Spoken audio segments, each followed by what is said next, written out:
Hey, I'm back. Wanna see some funny? Yo! Yo!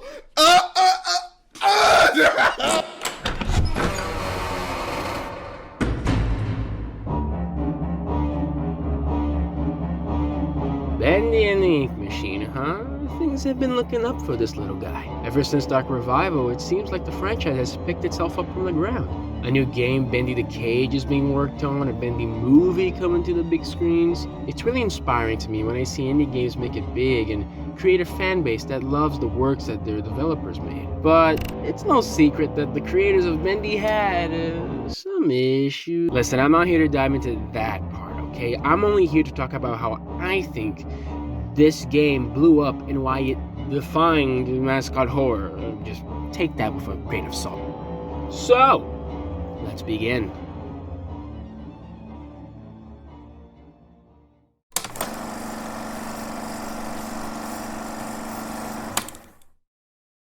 Let me introduce you to two people. This guy is known as The Meatly, and this guy is known as Mike Mood. If you don't know, they are the creators of Bendy. Now, The Meatly was an artist that had a job in marketing but wanted to become a game developer. He expressed his frustrations with a comic series that got some attention on Twitter, with other developers telling him how they were really relatable. One of these was Mike Mood, who had a job at Carmen Interactive as a game dev. But the guys that I was doing contract work for are amazing, and they saw the success of Bendy and they said, it's fine, like, we'll make things work. And I told them I'd still work with them, and I did for a good month or two. I did hours here and there every week. After a bit of talking, they decided to partner up and make a game that would completely revolutionize mechanics and visual styles and all that good stuff.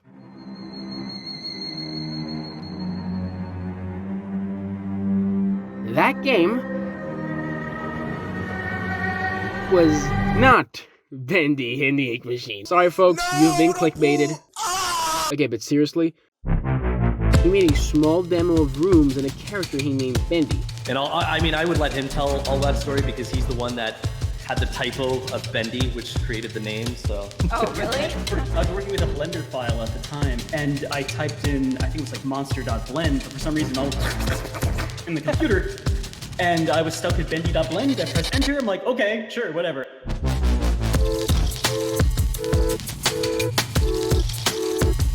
Then, on February 10, 2017, Bendy and the Ink Machine Chapter 1 was released to the public. Hello everybody, my name is Mark Byron. Something's going on, Corey. This is Bendy and the Ink. Now this is where stuff gets interesting.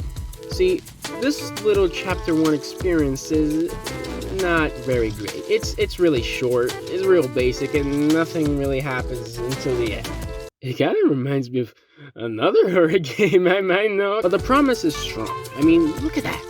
Look at those little drawings. Look at the little guy. He's so cute and deadly at the same time. When you look real hard, you see it. This dude is marketable, people. Marketable. That's how you sell the plushies. Okay, but really, the idea is good and executed pretty well here. Dark Revival does it even better.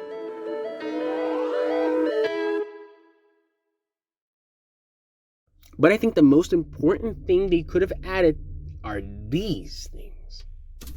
At this point, I don't get what Joey's plan is for this company. The animations sure aren't being finished on time anymore, and I certainly don't see why we need this machine.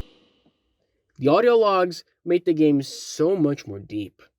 On the surface level, this place is all abandoned and devoid of life, but the logs give you an idea of how things worked back then and how the people were. And you know what else that gives? It gives some Welcome to Game Theory, the thickest show in gaming that's thick with horsey. No, but really, lore does actually matter to the equation. Mystery gets people hooked. You want to figure out how this world works. You want to figure out how all this came to be, you know what I mean? And they did a good job when getting to the second chapter. The logs are a lot better and get a lot more stuff said to you. And they're essential for crafting a timeline and understanding the characters. So there's the game plan. I guess. I don't know, I feel like I'm missing something. A lot of games have all these aspects to them, and yet they don't get any attention. What am I missing? Bird up. Oh, I remember now. YouTubers. K-pop. Influencers. Yeah. They are the reason why these games blow up overnight. What's this? My favorite YouTubers slash influencers talking about this obscure indie horror game? I need to check it out myself. I don't take that as a bad thing either. Various indie games benefited from this type of behavior. Even a single tweet, for example, can hold a lot of influence. So yeah, when I say that Bendy defined Mascot Horror, I mean that it was one of the first games that featured some of the tropes we see today. Sometimes it works, sometimes it fails miserably. It's just the way things are nowadays. And for those who yearn for a change and that Mascot Horror is dead, well, it has been almost a decade since the formula was first used. Maybe there's a new formula coming soon. And maybe it could be better. But only time will tell. For now, we enjoy what we have. And I, for one, can't wait for what comes next. So this is the ink machine, huh? What? Bitch, didn't you work here?